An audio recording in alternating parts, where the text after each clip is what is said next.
Welcome back to Conversations We Needed with Our Parents Growing Up. Yeah.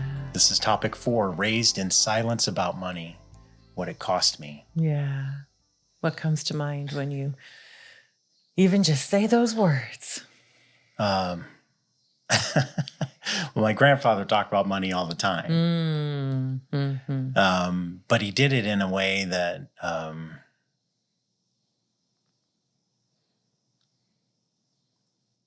he was trying so hard to teach me. He would have to sit down and tell me about the stock market and try to explain futures trading and different things like that. So not that. No, but he imprinted on me. It didn't stick because there wasn't follow through, right? And there was shame associated with it, about, you need to say every paycheck, you need to pay yourself first, save. And he didn't talk about the miracle of compounding interest, et cetera. He just said, that's what you need to do. And it wasn't enough. So my father was just a financial mess. He made so much money, it didn't really matter. Well, I don't know, it seemed like it anyway, although there wouldn't be food in the house sometimes for us. I had to pay the garbage man one day, $70. This is way back when too. So it must've been months of non-payment. Yeah. But in any event, so there's just that contrast, and Dad just didn't talk about it other than he created fear by projecting lack when he, in other respects, was not in lack in the least. Yeah. Yeah. So, and then Granddad tried to do it well, but he had such high expectations, and there was that perfection piece that came through that I remember him offering. He said he got me a job one summer working in a bank, right? Counting the checks back in the day, So it was a good experience. And he wanted me to have that. And I got to save all my money, and I think I made $1,000, and that was like a fortune at the time. And he's like, put that in a CD, And so I did put it in a CD, but when the CD came due, what do you think happened? Cashed it out. So he would ask me, well, how's that CD doing? And I started lying to him. And then he offered, he was like, well, I'll tell you, he didn't, and I'll tell you how I've changed. And I'm talking a lot, but this is big to me.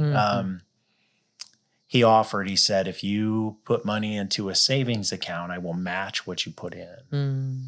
And I wouldn't take him up on it because I didn't want him to know that I had spent that $1,000, that I burned it up, because he would tell stories about people he knew who had inherited money and they frittered it all away. That was his word, frittered it all away. So there was a whole bunch of judgment around people who were irresponsible with money. Yeah. And I was just a kid, I was in high school, 15, turning 16. And he also said, if anybody lies to me, they're done forever. And so, there's just this whole thing around that piece. And so I think, there was a lot of complex things going on. My mom never talked about it, but you could see it because she was always struggling, always putting food back at the grocery store because we'd be out, and it was, and she'd pay with cash back in the day. And if you didn't have the cash, they just start taking things off the conveyor belt and wringing it back out until you could. Right. And so there was just a lot of complexities associated with nobody really following up. So, quick solution. With my daughter, I've made the same offer, and she isn't taking me up on it either. But what I do now is I assume you've spent it, or you got yourself in debt or whatever it is. And so I'll just say, it's okay if those things have happened because I did that. And so it's all right. Yeah. And honestly, even if she lies to me about it, it's okay. And I think she knows that. And so I don't put pressure, but I'm trying to give more grace to teach in the process about how we can make mistakes, make them, as early as possible would be great. But, I keep pushing home. Don't get in debt as best as you can. Don't get in debt, and don't, spend more than you bring in. Those sorts of things, just budgeting. And we sat down and made a budget when she first moved out on her own. So I taught her how to do that. Yeah. And then I would call and say, so how's the budget doing?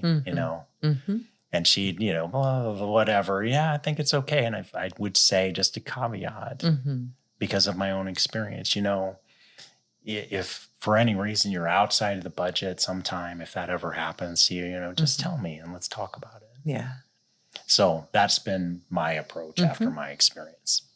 That's So, great. Yeah. I mean, I think we all need, and this is what was driving our viewer, was they need shame-free communication around the subject and actual communication, right? Yeah. How do you do that? And emotional dynamics around wealth or lack, really important, so people can move towards abundance. Yeah.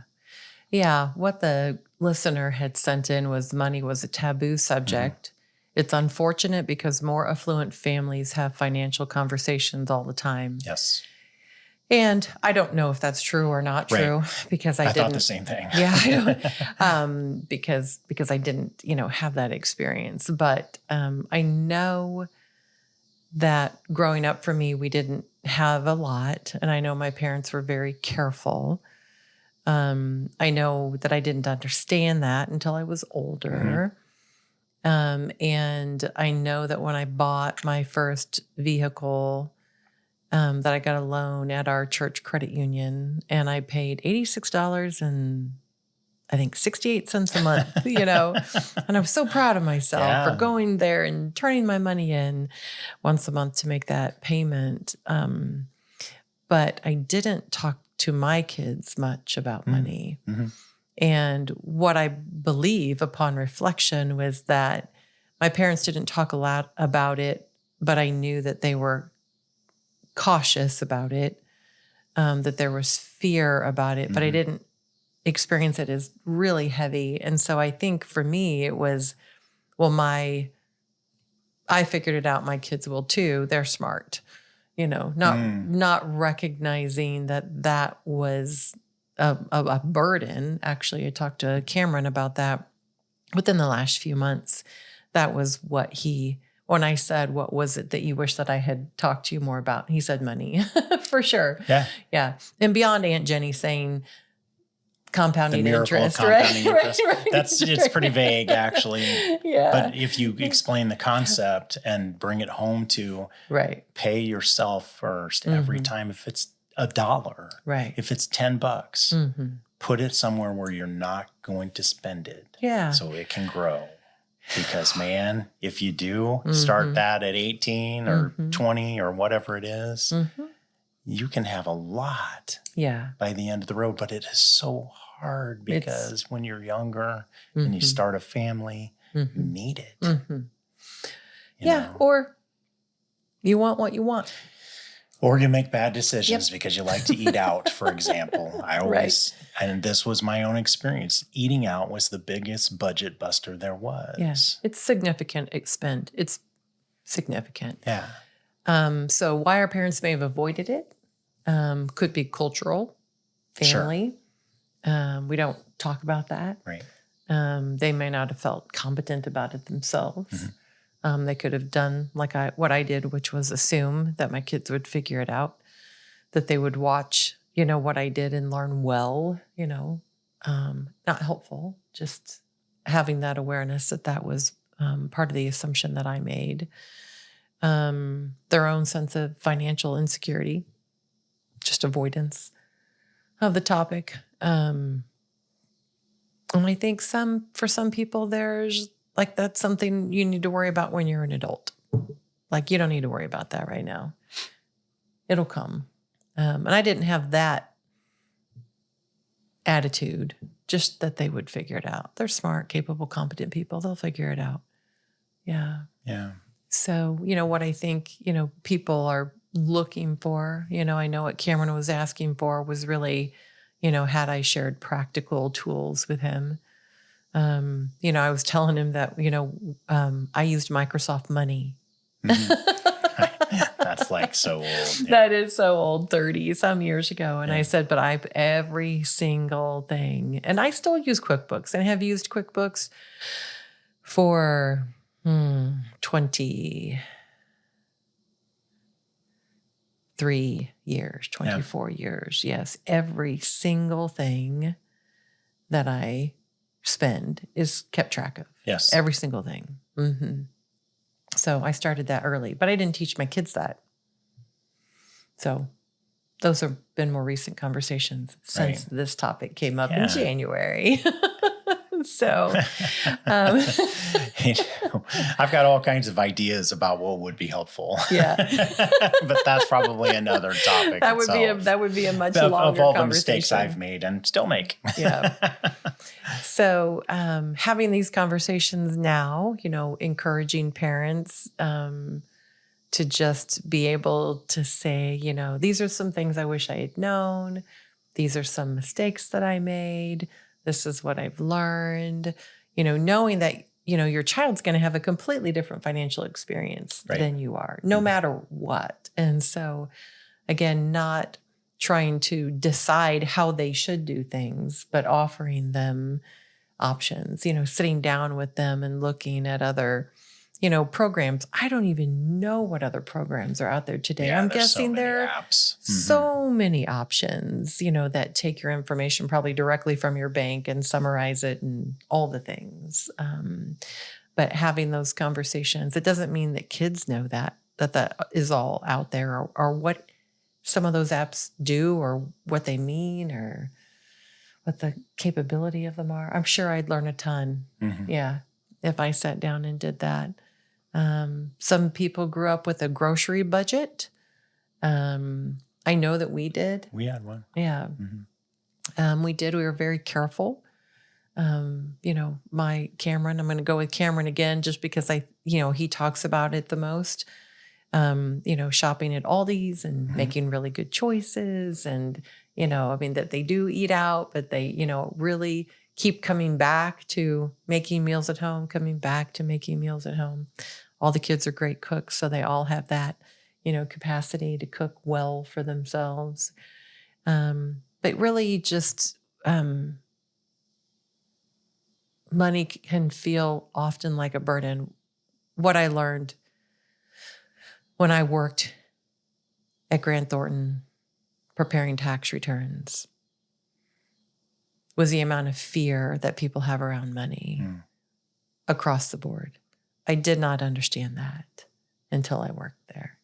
That was a significant learning for me. And and it's interesting because I didn't have that as much exposure at Mayor Hoffman because that's where I got trained, was to do taxes there. But the significant amount of fear, the anger people could have around money, having an expectation of something financially and it not coming out.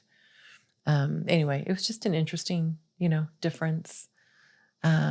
So I think it's worth having the conversation. I think it can reduce our fear and anxiety. Yeah, and I think it's important with your children, depending on age. Again, it's all age appropriate, but to have those conversations, but at different levels, right? And also not to, as the parent, put a burden on your child in that process, right? Because fear can come up for the child too. Oh, yeah. And so, you you can talk about the process without sharing all of the woes, if there are woes, because man, there can be if you're deep in debt or lost a job or whatever it is. Or family history. Yeah. I mean, I think that is something, that, Luke has shared, is that he can feel some pressure from, some people in the family who had really significant financial struggles. And so even though that hasn't been his life growing up,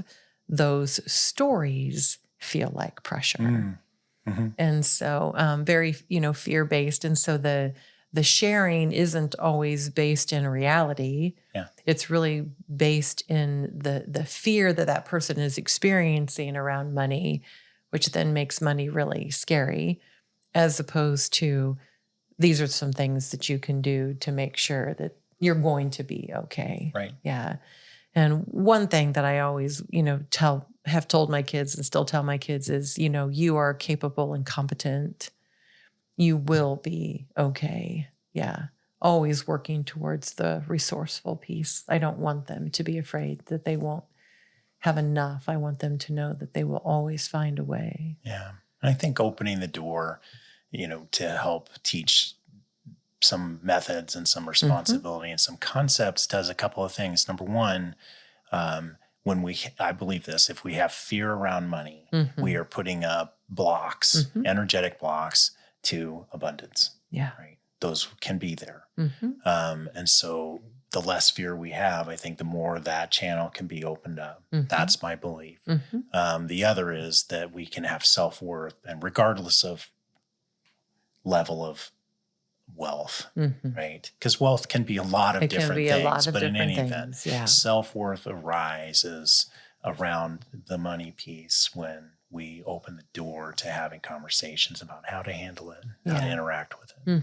Yeah, I do. I think it's really important because it is something that impacts us every single day of our life. Absolutely. Yeah, yeah. Well, we hope this was helpful, and we look forward to topic number 5, the generational trauma I didn't know I was inheriting.